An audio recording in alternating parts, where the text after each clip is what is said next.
Hello everyone, welcome back to the Abhyasana program. Myself Dr. Karthik, faculty of Taras Academy. In this session, we are going to discuss about the current affairs.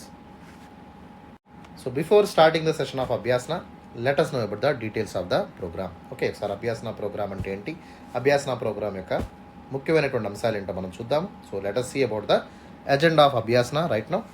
So this Abhyasana program is a daily mains answer writing series for the UPSC aspirants. ఎవరైతే UPSC అభ్యర్థులు ఉన్నారో వారి కోసం ప్రత్యేకంగా ఈ యొక్క mains programme అనేది రూపొందించడం జరిగిందమ్మా. So it will B excellent test series for the UPSC mains aspirants. ఎవరైతే తెలుగు స్టేట్స్లో అభ్యర్థులు ఉన్నారో ఓకే, సో వారి కోసం ప్రత్యేకంగా ఈ ప్రోగ్రామ్ అనేది సైంటిఫికల్లీ డిజైన్ చేశాము. ఓకే, సో ఖచ్చితంగా ప్రోగ్రామ్ని మీరు రెగ్యులర్గా ఫాలో అవ్వాలనుకుంటే so please subscribe the Tarayas channel. And coming to the program of Abhyasana అనేది, so it's a daily mains answer writing series for the UPSC aspirants అని చెప్పాను కదమ్మా. సో ప్రతిరోజు మనకి మండే నుంచి సాటర్డే వరకు ఈ యొక్క అభ్యాసన ప్రోగ్రామ్ అనేది ఉంటుంది. So it will be almost all 6 days in a week, వారానికి 6 రోజులు ఉంటుంది. And Sunday we have holiday. Sunday మనకు ఎటువంటి ప్రోగ్రామ్ అనేది ఉండదు regarding the అభ్యాసన.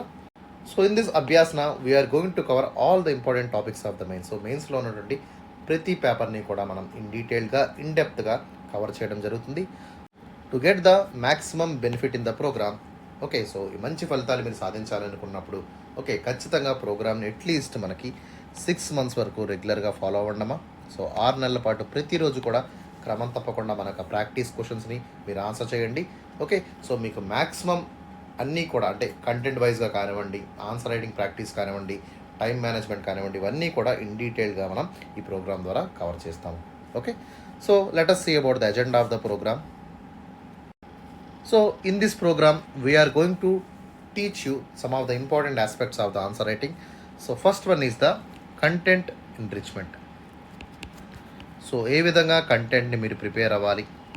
Okay, so especially mains పర్స్పెక్టివ్లో content is very very important. Content is the key for the success. ఖచ్చితంగా మన సిలబస్ ఏవైతే యూపీఎస్సీలో మెన్షన్ చేశారో ఆ సిలబస్కు తగ్గట్టుగా ప్రోగ్రామ్ని డిజైన్ చేయడం జరిగింది.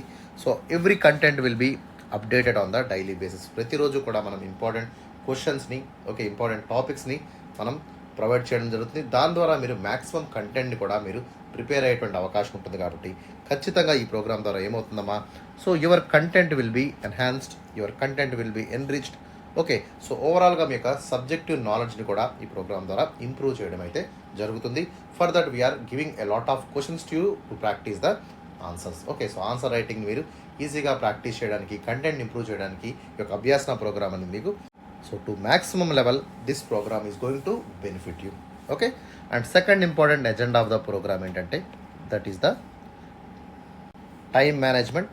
So time management is very very important and effective instrument in the mains answer writing. Okay, especially UPSC mains answer రైటింగ్లో time management plays a crucial role in the success of the examination. కాబట్టి ప్రతి ఒక్కరు కూడా టైంని ఎట్లా ఎఫెక్టివ్గా manage చేయాలనేటువంటి అంశాన్ని కూడా మీరు తెలుసుకోవాల్సి ఉంటుంది.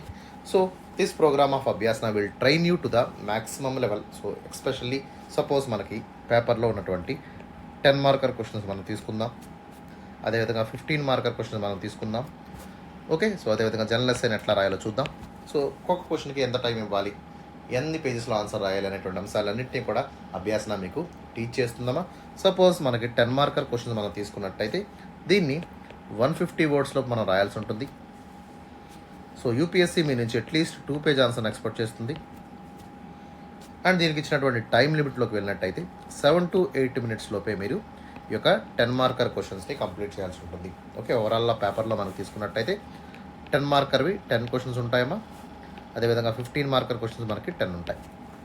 ఓకేనా, so now coming to the 15 marker question మనం తీసుకున్నట్టయితే సో 250 పదాలు మించకుండా మనం ఆన్సర్స్ రాయాల్సి ఉంటుంది. Okay, and at least 3 page answer is required for the examination. And time limit వచ్చేసి మనకి 11 to 12 minutes లోపు మీరు ఆన్సర్ని కంప్లీట్ చేయాల్సి ఉంటుందమ్మా. ఓకేనా, and finally coming to the general essay మనం తీసుకున్నట్టయితే so we need to right at least 1200 wordsలో మనం ఆన్సర్ రాయాల్సి ఉంటుంది. ఓకేనా, సో అరౌండ్ 12 to 15 pages వరకు మనం ఆన్సర్ రాయొచ్చు. దీనికి ఇచ్చినటువంటి టైం లిమిట్లోకి వెళ్ళినట్టయితే 90 minutes. సో ఓవరాల్గా జనరల్ ఎస్ఐ పేపర్లో మనకి 2 essaysని రాయాల్సి ఉంటుంది. So each SI will carry almost all మనకి తీసుకున్నట్టయితే సో 125 మార్క్స్ క్యారీ చేస్తుంది. సో అట్లీస్ట్ మనం 90 మినిట్స్ లోపు ఈ యొక్క క్వశ్చన్ అయితే మనం రాయాల్సి ఉంటుంది. ఓకేనా? సో ఈ విధంగా ఎఫెక్టివ్గా 10 మార్కర్స్ని ఎట్లా డీల్ చేయాలి, 15 మార్కర్ క్వశ్చన్ ఎట్లా రాయాలి, జనరల్ ఎస్సేని ఎట్లా డీల్ చేయాలనేటువంటి అంశాలను కూడా సో ఎంత టైంలో మనం మేనేజ్ చేయాలనేటువంటి అంశాలన్నింటినీ కూడా అభ్యాసన ప్రోగ్రామ్ ద్వారా మీకు చెప్పడం జరుగుతుంది. ఓకేనా? Now coming to the third important agenda of the program, that is the answer writing skill. So ఈ యొక్క ప్రోగ్రామ్ ఆఫ్ అభ్యాసన ద్వారా మీ యొక్క ఆన్సర్ రైటింగ్ స్కిల్ని ఏ విధంగా ఇంప్రూవ్ చేయాలి, ఓకే, సో ఎస్పెషల్లీ క్వశ్చన్స్ని మనం ఎట్లా డీల్ చేయాలి అనేటువంటి అంశాలని మనం చెప్పడం జరుగుతుందమ్మా. ఓకే, సో క్వశ్చన్ని మనం ఎట్లా డీల్ చేయాలంటే so we have to identify the keywords in the question. So క్వశ్చన్ని మనం ఫస్ట్ ఇన్ డీటెయిల్గా అరౌండ్ 30 సెకండ్స్ వరకు చదవాల్సినటువంటి అవసరం ఉంటుంది. Then you have to identify the narratives. So క్వశ్చన్లు ఏవైతే నెరేటివ్స్, డైరెక్టివ్స్ అడుగుతున్నారో వాటిని మీరు అర్థం చేసుకోవాల్సి ఉంటుంది. సపోజ్ ఎవాల్యుయేట్ కానివ్వండి, డిస్కస్ కానివ్వండి, ఓకే, క్రిటికల్లీ అనలైజ్ కానివ్వండి, ఇట్లాంటి కీవర్డ్స్ ఉంటాయి, వాటిని మీరు అర్థం చేసుకోవాల్సి ఉంటుంది. ఓకే, దాని తర్వాత ఇంట్రడక్షన్ ఎట్లా ఇవ్వాలి, body especially structure of the answer ఎట్లా బిల్డ్ చేయాలి, ఓకే, సో కన్క్లూజన్ ఏ విధంగా ఇవ్వాలి అనేటువంటి అంశాల మీద మీకు శిక్షణ ఇవ్వబడుతుంది. సో ప్రోగ్రామ్ని మీరు ఖచ్చితంగా రెగ్యులర్గా రాస్తున్నట్టయితే సో ఫస్ట్ డే నుంచి మీ యొక్క ఆన్సర్ 6 months ఆఫ్ టైం లోపు సో మ్యాక్సిమం టు మ్యాక్సిమం మీకు రిఫైన్ అవుతాయి. ఓకే, సో మీకు ఆన్సర్ రైటింగ్ ఎట్లా ఉంటుంది, ఎట్లా రాస్తే మనకి ఎక్కువ మార్కులు వస్తాయి, సో ఫ్లో చార్ట్స్ ఎక్కడ రాయాలి, ఎక్కడ వేయాలి, ఓకే, స్కీమాటిక్స్ ఎక్కడ యూజ్ చేయాలి, ఎక్కడ కోడ్స్ వాడాలి, ఎక్కడ యానోడోట్స్ యూజ్ చేయాలి, ఇలాంటి అన్ని అంశాలన్నింటినీ కూడా మీరు ఓకే సో ఇన్ డీటెయిల్గా నేర్చుకోవడం జరుగుతుంది. So it will be immensely helpful for your refinement of your answers. ఖచ్చితంగా మీ ఆన్సర్ స్కిల్ అనేది కూడా మ్యాక్సిమైజ్ అయ్యేటువంటి అవకాశం ఉంటుంది in the 6 months of time. Okay, so ఖచ్చితంగా ఇంకా ఎవరైతే మన ఛానల్ సబ్స్క్రైబ్ చేసుకోలేదో వెంటనే యూట్యూబ్లోకి వెళ్ళి తారాయ ఛానల్ అయితే సబ్స్క్రైబ్ చేసుకోండి, so that you will get the free initiative of Abhyasana. So ప్రతి ఒక్కరు కూడా ఖచ్చితంగా ఈ యొక్క ఫ్రీ ఇనిషియేటివ్ని మీరు 100% ఎఫెక్టివ్గా యూటిలైజ్ చేసుకుంటాము. So now let us proceed to the schedule of Abhyasana. The program of Abhyasana starts from Monday. So సోమవారం నుంచి శనివారం వరకు మనకి ప్రోగ్రామ్ ఆఫ్ అభ్యాసన ఉంటుందమ్మా.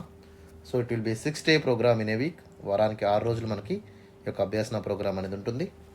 అండ్ ఎవ్రీడే మార్నింగ్ 9 AM కల్లా మన యొక్క తారాయస్ యూట్యూబ్ ఛానల్లో, అదేవిధంగా టెలిగ్రామ్ ఛానల్లో కూడా ఈ యొక్క క్వశ్చన్స్ని అప్లోడ్ చేస్తాము. ఓకే, అదేవిధంగా ఈవినింగ్ 5 PM కల్లా డీటెయిల్డ్ ఆన్సర్ డిస్కషన్ అనేది కూడా మన యొక్క యూట్యూబ్ ఛానల్లోనూ టెలిగ్రామ్ ఛానల్లో అప్లోడ్ చేయడం జరుగుతుంది. So please don't miss it. ఖచ్చితంగా ఎవరైతే సబ్స్క్రైబ్ చేసుకోలేదో వెంటనే సబ్స్క్రైబ్ చేసుకోండి, so that you will get each and every notification of Abhyasana program. So now let us proceed to the schedule of Abhyasana on Monday. So Monday అంటే మనకి day 1 of Abhyasana కదమ్మా. So day 1 starts with Monday.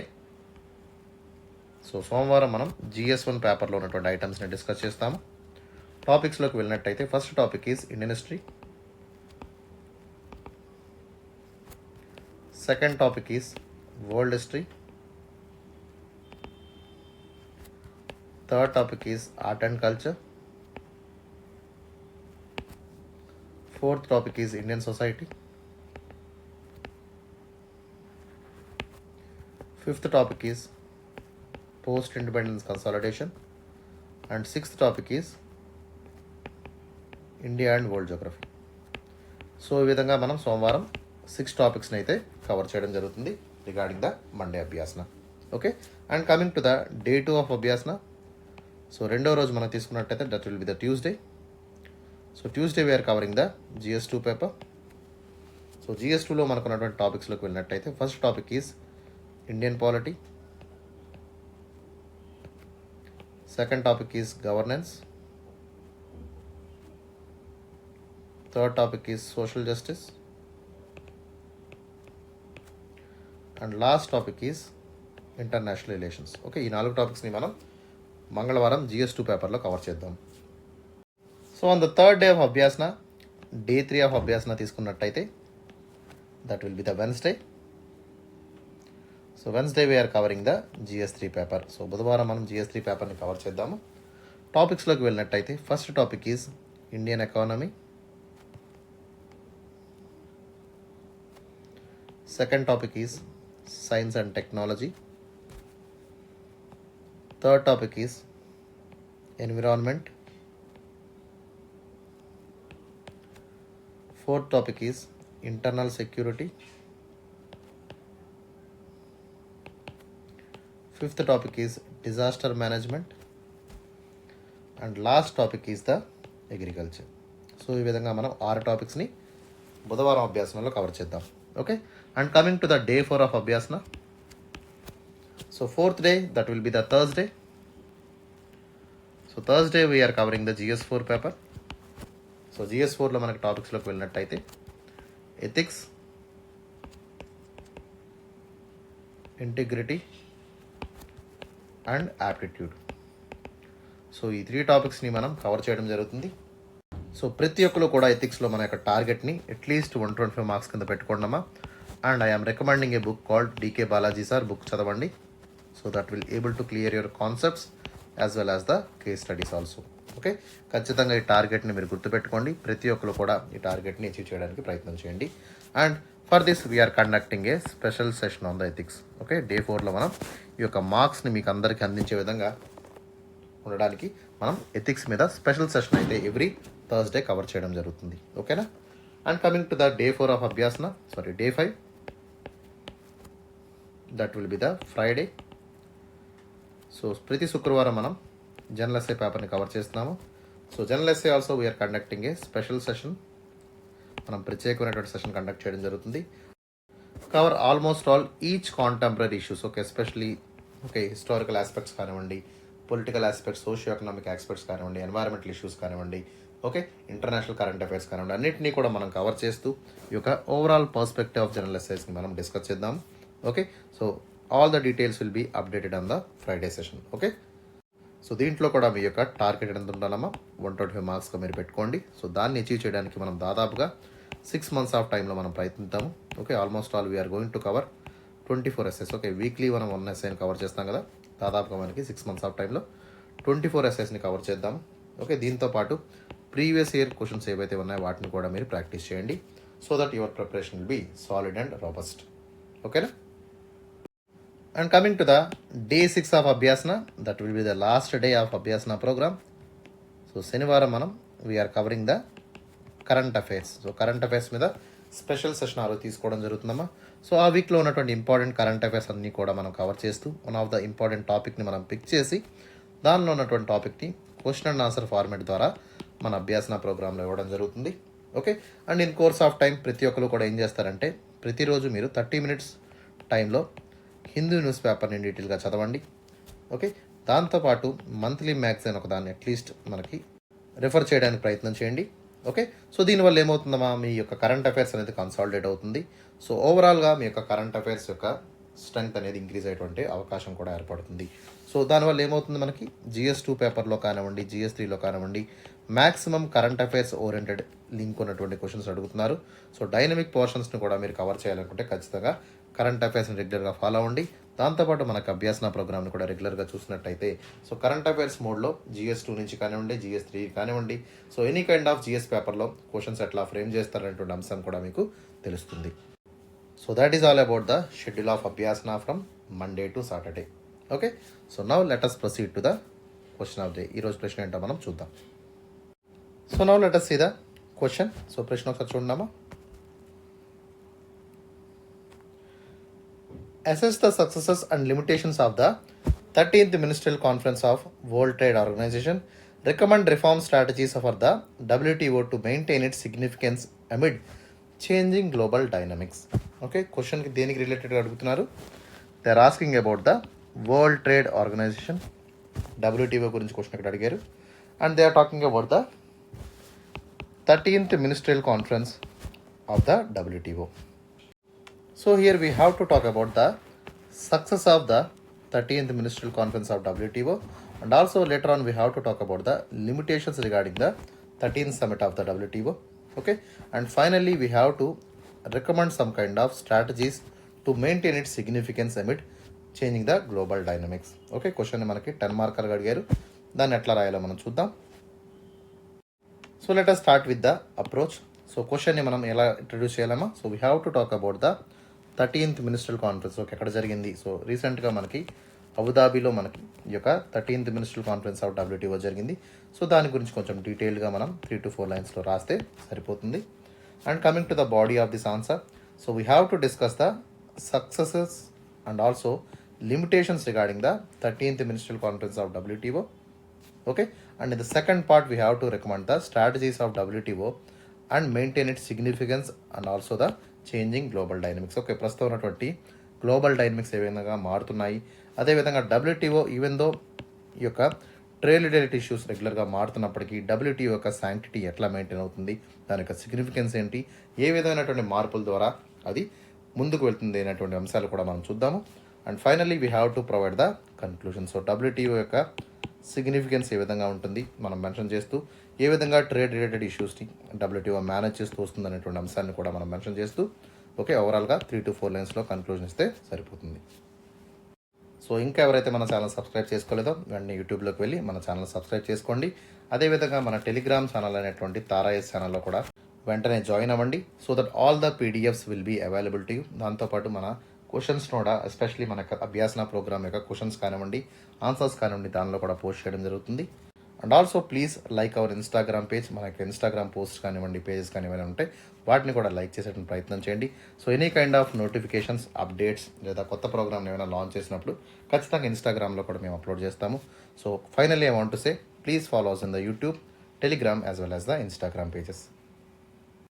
So now let us start with the introduction of this answer. So as I told you, 13th Ministerial Conference was held in the Abu Dhabi recently. So recently UAE capital అయినటువంటి అబుదాబీలో మనకి ఈ యొక్క ministerial conference అనేది జరిగిందమ్మా. So this ministerial conference is related to the world trade organisation, WTO సంబంధించినటువంటి conference ఇక్కడ జరిగింది. So ఈ కాన్ఫరెన్స్కి దాదాపుగా WTOలో ఉన్నటువంటి మెంబర్స్ ఎవరైతే ఉన్నారో, okay, right no I think so it was around 164. So దాదాపుగా 164 దేశాల నుంచి డెలిగేట్స్ రావడం జరిగింది. So this conference brought together the ministers of the countries with diverse level of development. Okay, so various levels of development ఎట్లా తీసుకురావాలి, అదేవిధంగా geo political పర్స్పెక్టివ్స్ని ఎట్లా, అంటే ప్రస్తుతం ఉన్నటువంటి గ్లోబల్ డైనమిక్స్లో so there are some developing nations ఉన్నాయి, డెవలప్డ్ నేషన్స్ ఉన్నాయి, అండర్ డెవలప్డ్ నేషన్స్ ఉన్నాయి. వీటిని మనం ఎట్లా డీల్ చేయాలి, అందరినీ కూడా ఒకే ప్లాట్ఫామ్ మీద ఎట్లా ఉంచాలి, ఓకే, వాళ్ళకి ఎట్లా ఈక్విటబుల్ జస్టిస్ని మనం చేయాలి అనేటువంటి అంశాల మీద WTO పనిచేస్తుంది. So there are so many several critical subjects where discuss like food security కానివ్వండి, ఓకే, కామర్స్ ఇష్యూస్ కానివ్వండి, ఓకే, ఫిషరీస్ సబ్సిడీ, ఎస్పెషల్లీ మనకి ఇండియా లాంటి దేశాలు they're asking for the fisheries సబ్సిడీస్ని ఎట్లా డీల్ చేయాలి, దీంతోపాటు WTO యొక్క రిఫార్మ్స్ని ఎట్లా మార్చాలి, డొమెస్టిక్ రెగ్యులేషన్స్ ఆఫ్ సర్వీసెస్ని ఎట్లా డీల్ చేయాలి, ఓకే, ఇన్వెస్ట్మెంట్స్ని ఎట్లా తీసుకురావాలంటున్న అంశాల మీద కూడా చాలా పెద్ద మొత్తంలో చర్చ అయితే జరిగింది in the 13th Ministerial Conference of the WTO at Abu Dhabi. Okay, ఈ విధంగా బ్రీఫ్గా దాని యొక్క ఎజెండా గురించి ఎక్కడ జరిగింది అనేటువంటి అంశాల్లో 3 to 4 లైన్స్ అంటే 30 to 40 వర్డ్స్లో మీరు రాసినట్టయితే సరిపోతుందమ్మా. ఓకేనా, that will be the introduction of this question. So coming to the body of this answer, so especially యొక్క WTO సక్సెస్ ఏంటో మనం చూద్దాం. Okay, so first one is accessions. Okay, especially ఇది ఒక 13th Ministerial Conference ద్వారా WTO కొన్ని important endorsements అయితే చేయడం జరిగిందమ్మా. So first one is accession of 2 least developed countries. Okay, so 2 least developed కంట్రీస్ని WTO చేర్చుకోవడం జరిగింది.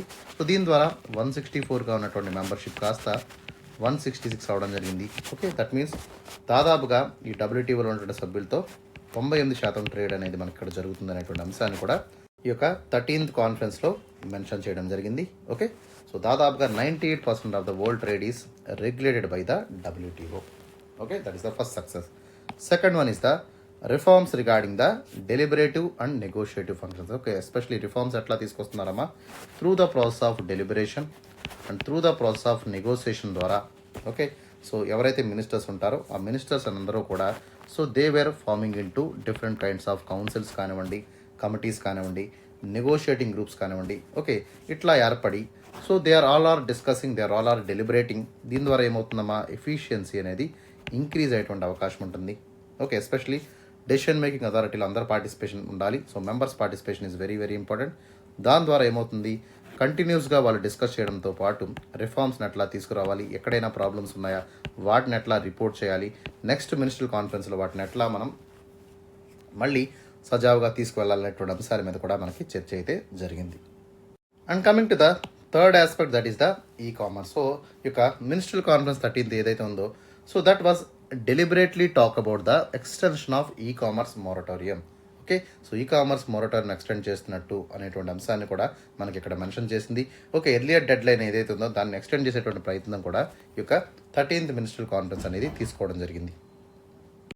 And next will be the TRIPS non violation and situation complaints. Especially ఎవరైతే ministers ఉన్నారో, so ministers extended the time regarding the moratorium on non violation and situation complaints under the TRIPS agreement. Especially trade related ఏవైతే ఉన్నాయో, so వాటి యొక్క violations కానివ్వండి, situation complaints కానివ్వండి, okay, దాని యొక్క మొరటోరియం అంటే ఏదైతే రెడ్రసల్ మెకానిజం ఉంటుందో దాని టైంని కూడా మనం ఇంక్రీజ్ చేసినటువంటి సిచ్యువేషన్ అయితే మనం చూస్తున్నాము. Okay, and next one will be the special and differential treatment. Okay, especially this ministerial conference was made a decision to move to improve the certain amount of provisions. Okay, especially కొన్ని ప్రొవిజన్స్ని, so special and differential treatment ప్రొవిజన్స్ని ఇక్కడ మార్చడం జరిగింది. And also especially in the agreement of technical barriers ఏవైతే ఉంటాయో, so దాని related trade related issues కానివ్వండి, అగ్రిమెంట్స్ కానివ్వండి, లేదా శానిటరీ అగ్రిమెంట్స్ లేదా ఫైటో శానిటరీ మెజర్స్ ఎట్లా తీసుకోవాలి అనేటువంటి అంశాల మీద కూడా ఇక్కడ చర్చ అయితే జరిగింది.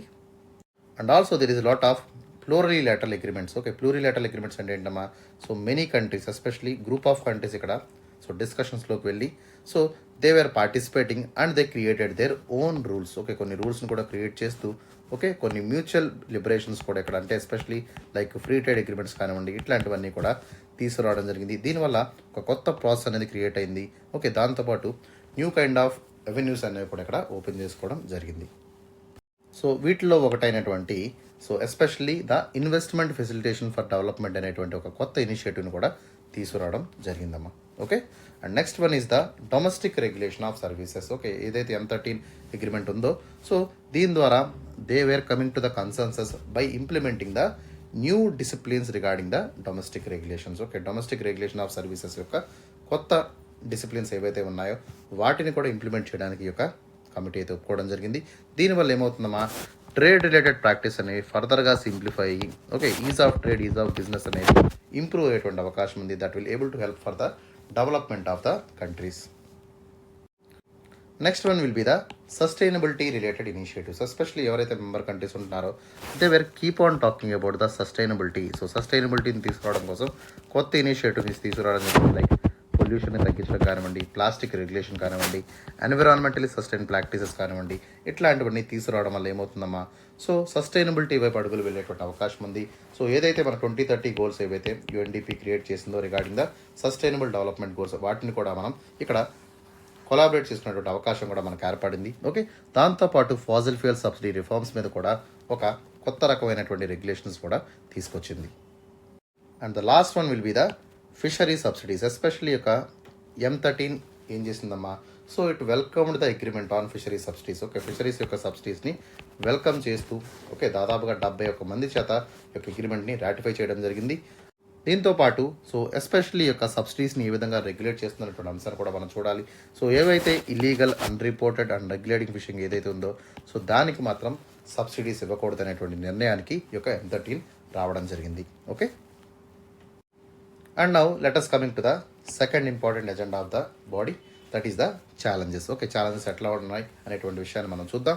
సో ఈ యొక్క ఛాలెంజెస్ని ఎట్లా అండర్మైన్ చేసుకొని WTO యొక్క ఎఫెక్టివ్నెస్ని ఏ విధంగా పెంచుకుంటుంది అనేటువంటి అంశాన్ని కూడా మనం చూద్దాం. So first one is erosion of multilateralism. So multilateralism అనేది ఇక్కడ ఏ విధంగా డిక్లైన్ అవుతుంది అనేటువంటి అంశాన్ని కూడా మనం చూద్దాము.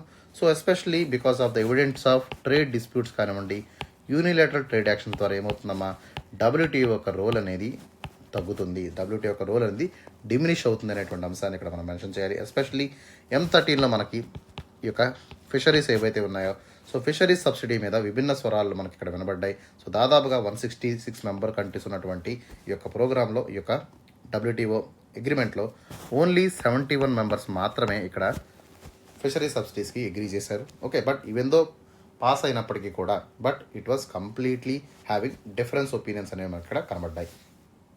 సో దీని ద్వారా మనం చెప్పొచ్చు మల్టీలాటరిజంకి కొంత ఇరోజన్ అనేది, ఇండివిజువల్ అగ్రిమెంట్స్ అనేవి ఎక్కువగా ప్రివలెంట్గా జరుగుతున్నటువంటి అంశాన్ని కూడా మనం అక్కడ తీసుకోవాల్సి ఉంటుంది. Okay, and second one is the protectionism. So protectionism అనేది విపరీతంగా మనకు పెరిగింది. సో రైజ్ ఆఫ్ టారిఫ్స్ కానివ్వండి, కోటాస్ కానివ్వండి, అదర్ ట్రేడ్ బ్యారియర్స్ ఏవైతే ఉన్నాయో వీటి వల్ల ఏమవుతుందమ్మా, ఫ్రీ ట్రేడ్ ప్రిన్సిపల్స్కి ఇవి విఘాతం కలిగిస్తున్నాయి. రూల్ బేస్డ్ ట్రేడింగ్ సిస్టమ్ వల్ల చాలా దేశాలు నష్టపోతున్నాయనేటువంటి వాదన కూడా ఉంది. So like USA China trade disputes ఎట్లా అయితే ఉన్నాయో, సో దీనివల్ల ఏమవుతుంది, డబ్ల్యూటీఓకి ఒక చెడ్డ పేరుగా మనకి పరిణమిస్తున్నాయి. Okay, and coming to the dispute settlement mechanism తీసుకున్నట్టయితే, so WTO was completely failed in holding the disputes. Okay, especially dispute resolution అనేది సరిగ్గా జరగట్లేదు, ఫాల్టర్ అవుతుంది అనేటువంటి నింద కూడా డబ్ల్యూటీఓ మీద ఉండడం జరిగింది. సో అపిలేటివ్ అథారిటీ ఏదైతే ఉందో, so that plays a very very unfunctional role, okay dysfunctional role అనేది ఇక్కడ ప్లే చేసింది regarding the US blockage of new appointments. ఖచ్చితంగా యూఎస్ని ఆపకుండా ఇక్కడ డబ్ల్యూటీఓ అనేది ఒక పెద్ద తప్పు చేసిందనేటువంటి వాదన కూడా చాలా సభ్య దేశాల్లో మనకు కనబడింది. దీనివల్ల ఏమవుతుందమ్మా, సో దీనివల్ల ట్రస్ట్ అనేది ఇరోడ్ అవుతుంది. Okay, and also it will bring the encouraging of the unilateral actions. Especially ఏ దేశం పవర్ఫుల్గా ఉంటే ఆ దేశం యూనిలేటరల్ యాక్షన్స్ తీసుకునేటువంటి అవకాశం కూడా ఒక డబ్ల్యూటీఓ కల్పిస్తుందనేటువంటి అపవాదం కూడా మూటగట్టుకుంది. And coming to the development divide విషయం వచ్చినట్టయితే, సో ఇక్కడ స్పెషల్ అండ్ డిఫరెన్షియల్ ట్రీట్మెంట్ అనేది ఒక ఛాలెంజ్గా మనకు కనబడుతుంది. సో ఎందుకంటే కొంతమందికి మనకి స్పెషల్ ట్రీట్మెంట్, డిఫరెన్షియల్ ట్రీట్మెంట్ ఇవ్వడం వల్ల, లైక్ డెవలపింగ్ నేషన్స్కి ఏవైతే డిఫరెన్షియల్ ట్రీట్మెంట్ ఇవ్వడం అనేది, సో కొంతమంది డెవలప్డ్ నేషన్స్కి నచ్చట్లేదు. ఓకే, సో దీనివల్ల ఏమవుతుంది, మా డిస్పారిటీస్ అనేవి ప్రబలుతున్నాయి. ఎస్పెషల్లీ ట్రేడ్ నెగోషియేషన్లో డెవలపింగ్ నేషన్స్కి, డెవలప్డ్ నేషన్స్కి మధ్య అగాధం అనేది ఏర్పడుతుంది. దాంతోపాటు లీస్ట్ డెవలప్ కంట్రీస్ ఏవైతే ఉన్నాయో వాటికి రీసోర్స్ అనేవి సరిగా ఇవ్వడం లేదు, సపోర్ట్ చేయడం లేదు అనేటువంటి విషయాన్ని కూడా ఇక్కడ మెన్షన్ చేస్తున్నాము. ఓకే, దాని ద్వారా ఏమవుతుంది, మార్జినలైజేషన్ జరుగుతుంది. డబ్ల్యూటీఓలో అందరికీ కూడా ఈక్వల్ ఆపర్చునిటీ, ఈక్వల్ యాక్సెస్ అనేది ఉన్నప్పటికీ కూడా, బట్ లీస్ట్ డెవలప్డ్ కంట్రీస్ ఏవైతే ఉన్నాయో అవన్నీ కూడా ఎప్పటికప్పుడు మార్జినలైజ్ అవుతున్నాయి, వెనక్కి నెట్టబడుతున్నాయి అనేటువంటి అపవాదం కూడా డబ్ల్యూటీఓ మూటగట్టుకుంది. So next one will be the digital trade and e commerce. Especially ప్రస్తుతం ఉన్నటువంటి డిజిటల్ ట్రేడ్ ఏదైతే విపరీతంగా గ్రో అవుతుందో, ఈ కామర్స్లో మనకి కొత్త ఆపర్చునిటీస్ కానివ్వండి, ఛాలెంజెస్ కానివ్వండి ఎదురవుతున్నటువంటి తరుణంలో, సో డబ్ల్యూటీఓ యొక్క రోల్ ఎంతవరకు ఉంటుంది రిగార్డింగ్ ద ట్రెడిషనల్ అగ్రిమెంట్స్ దాటి ఈ యొక్క డబ్ల్యూటీఓ అనేది ఈ కామర్స్ ప్లాట్ఫామ్స్ మీద, డిజిటల్ ట్రేడ్ మీద ఏ విధంగా తన యొక్క రెగ్యులేషన్ ఉంచుకోగలదు అనేటువంటి అంశాల మీద కూడా మనం ఇక్కడ డిస్కస్ చేయాల్సి ఉంటుంది. Okay, and next one will be the environmental and sustainable concerns. ఖచ్చితంగా there is a lot of pressure mounting on the WTO regarding the environmental consideration చేయాలి, ఖచ్చితంగా సస్టైనబిలిటీ వైపు అడుగులు వేయాలి. ఏ కొత్త ట్రేడ్ రూల్ తీసుకొచ్చినా కూడా ఆ రెండింటిలో కూడా ఈ యొక్క ఎన్వైరన్మెంటల్ ఇష్యూస్ని, సస్టైనబిలిటీని కన్సిడర్ చేస్తూ, ఓకే క్లైమేట్ చేంజ్ ఇష్యూస్ని నిలిఫై చేస్తూ, బయోడైవర్సిటీ లాస్ ఇంపాక్ట్ని తగ్గించుకుంటూ, కొత్త రకమైనటువంటి ఇన్నోవేటివ్ సొల్యూషన్స్ ద్వారా, ఓకే మీ యొక్క ఎకనామిక్ గ్రోత్ని, అదేవిధంగా ఎన్వైరన్మెంటల్ గోల్స్ని బ్యాలెన్స్ చేస్తూ నిర్ణయాలు తీసుకోవాలనేటువంటి అంశం మీద డబ్ల్యూటీఓ మీద చాలా ప్రెజర్ అయితే ఉండడం జరిగింది. And coming to the penultimate one, so that is the public health and access to the medicine. So కోవిడ్-19 సిచ్యువేషన్ తర్వాత, సో పబ్లిక్ హెల్త్లో ట్రేడ్ రిలేటెడ్ పాలసీ అనేది మేజర్ పాలసీగా మనకు కనబడుతుంది. ఓకే, సో ఎవరైతే ఈ యొక్క మెడిసిన్స్ ఉన్నారో, సో వాళ్ళకి అఫోర్డబిలిటీని ఇక్కడ మనం దృష్టిలో ఉంచుకొని, so access to the affordable medicines అనేవి వెరీ వెరీ క్రూషియల్ కింద, ఇంపార్టెంట్ కింద మనం ఇక్కడ చూడాల్సి ఉంటుంది. సో ఎస్పెషలీ డెవలపింగ్ కంట్రీస్ ఏవైతే ఉన్నాయో, so they should be provided with a affordable medicines. Especially emergency medicines ఏవైతే ఉన్నాయో వాటినన్నింటినీ కూడా అఫోర్డబుల్ ప్రైజెస్కి మనం అందించాలి అనేటువంటి ఒక డిమాండ్ మీద డబ్ల్యూటీఓ మీద ఉండడం జరిగింది. దాంతోపాటు డబ్ల్యూటీఓ ఏదైతే ఉందో ఖచ్చితంగా ఐపీఆర్ రైట్స్ ద్వారా ఉన్నటువంటి ఇష్యూస్ ఏవైతే ఉన్నాయో, సో వాటిని కూడా యాక్సెసిబుల్గా, ఓకే ఎస్పెషల్లీ మెడిసిన్స్ యొక్క యాక్సెస్ని హెల్త్ క్రైసిస్ ద్వారా అందరికీ అందించేటువంటి ప్రయత్నం కూడా చేయాల్సి ఉంటుంది అనేటువంటి ప్రెజర్ కూడా డబ్ల్యూటీఓ మీద ఉండడం జరిగింది. And the last one will be the agriculture and food security. ఖచ్చితంగా ఈ యొక్క డబ్ల్యూటీఓ ఏదైతే తన యొక్క నిర్ణయాలు ఉన్నాయో, so WTO is mostly focusing on the agriculture. So agriculture మీద డిసిప్లిన్స్ ఏవైతే ఉన్నాయో అవన్నీ కూడా 2000 నుంచి వరకు ఆపేయడం జరిగింది. So M13 was completely fail to bring the consensus regarding the public stock holding of the food security. So especially ఇండియాలో ఉన్నటువంటి పీడిఎస్ సిస్టమ్ మీద కానివ్వండి, హోర్డింగ్ విషయం మీద కానివ్వండి, ఓకే వాటి మీద ఎటువంటి కన్సెన్స్ లేకపోవడం వల్ల ఇవన్నీ కూడా సో మేజర్ ఛాలెంజెస్ కింద డబ్ల్యూటీఓకి రేపొద్దున, అంటే ఎస్పెషల్లీ M14 తీర్మానంలోకి వెళ్ళేటప్పటికల్లా ఇవన్నీ కూడా మేజర్ ఛాలెంజెస్గా వాటికి కనిపిస్తున్నాయి. ఓకే, సో ఫైనల్లీ కన్క్లూజన్ ఏంటంటే ఖచ్చితంగా WTO has to bring the visionary reforms to maintain its legitimacy and central role in the evolving global economy. ఖచ్చితంగా ప్రస్తుతం ఉన్నటువంటి ర్యాపిడ్లీ అండ్ డైనమికల్లీ ఇవాల్వింగ్ అయినటువంటి గ్లోబల్ ఎకానమీలో ఏదైతే ఉందో, సో ఒక ఇంపార్టెంట్ రోల్ని మనం మెయింటైన్ చేయాలి, మనకు లెజిటిమసీని మెయింటైన్ చేయాలనుకున్నప్పుడు ఖచ్చితంగా సో డబ్ల్యూటీఓ యొక్క కృషి ముందుగా సో ఇంక్రీజ్ అవ్వాల్సి ఉంటుంది. సో దానికోసం ఏం చేయాలి, it has to prioritise the inclusivity. So inclusivity అంటే ఏంటంటే అందరినీ కూడా డెసిషన్ మేకింగ్ అథారిటీలో ఉంచేటువంటి ప్రయత్నం చేయాల్సి ఉంటుంది. So all the members should be given equal and same opportunity. ఖచ్చితంగా ప్రతి ఒక్కరికి కూడా ఈక్వల్ ఆపర్చునిటీ ప్రొవైడ్ చేయడం జరగాల్సి ఉంటుంది. ఓకే, దాంతోపాటు ప్రస్తుతం ఉన్నటువంటి ఎమర్జింగ్ ఛాలెంజెస్ ఏవైతే ఉన్నాయో సో సత్వరమే త్వరితగతిన వాటిని పరిష్కరించాల్సి ఉంటుంది. And also any kind of opportunities, కొత్త రకాలైనటువంటి ఆపర్చునిటీస్ ఏవైతే ఉన్నాయో వాటిని లైక్ మోడర్నైజేషన్ కానివ్వండి, ఇన్నోవేషన్ కానివ్వండి, ఓకే, వీటినన్నింటినీ కూడా చూడాల్సి ఉంటుంది. And also they have to uphold the transparency. ఖచ్చితంగా ఈ యొక్క ప్రాసెస్లో మనం ట్రాన్స్పరెన్సీని, అకౌంటబిలిటీని మెయింటైన్ చేసినట్టయితే సో మొత్తం ఈ యొక్క 166 మెంబర్స్లో ఉన్నటువంటి ట్రస్ట్ని కానివ్వండి బిల్డ్ చేసేటువంటి అవకాశం ఏర్పడుతుంది. So in order to build the trust, so we have to maintain the transparency and accountability in the forum. Okay, so ఈ విధంగా WTO strict redressal mechanism maintain చేయడం కానివ్వండి, కరెక్టివ్ మెజర్స్ తీసుకురావడం కానివ్వండి, ట్రేడ్ రూల్స్ని అప్హోల్డ్ చేయడం కానివ్వండి, ఓకే, అదేవిధంగా స్పెషల్ అండ్ డిఫరెన్షియల్ ట్రీట్మెంట్ ఎట్లా తీసుకురావాలి, ఓకే, సో ట్రేడ్ డిస్టార్షన్స్ ఎట్లా అడ్రస్ చేయాలి, ఇట్లాంటివన్నీ కూడా మనం తీసుకున్నట్టయితే so we can able to bring the modernisation, innovation as well as the accountability and transparency in the stakeholders of WTO. Okay, ఈ విధంగా మనకు టాపిక్ని అయితే మనం కన్క్లూడ్ చేద్దాము. ఓకే, మీకు ఏదైనా డౌట్ ఉన్నట్టయితే కామెంట్ సెక్షన్లో కామెంట్ చేయండి. And please like the video. So వీడియోని మీరు లైక్ చేయడానికి ప్రయత్నం చేయండి. అదేవిధంగా మన యొక్క ఛానల్ని కూడా సబ్స్క్రైబ్ చేసుకోండి. మీ ఫ్రెండ్స్ అండ్ ఫ్యామిలీస్ ఎవరైనా ఉన్నట్టయితే వాళ్ళకి వీడియోస్ని షేర్ చేయండి. Okay, so that is all about for today. Have a great day. See in the tomorrow session.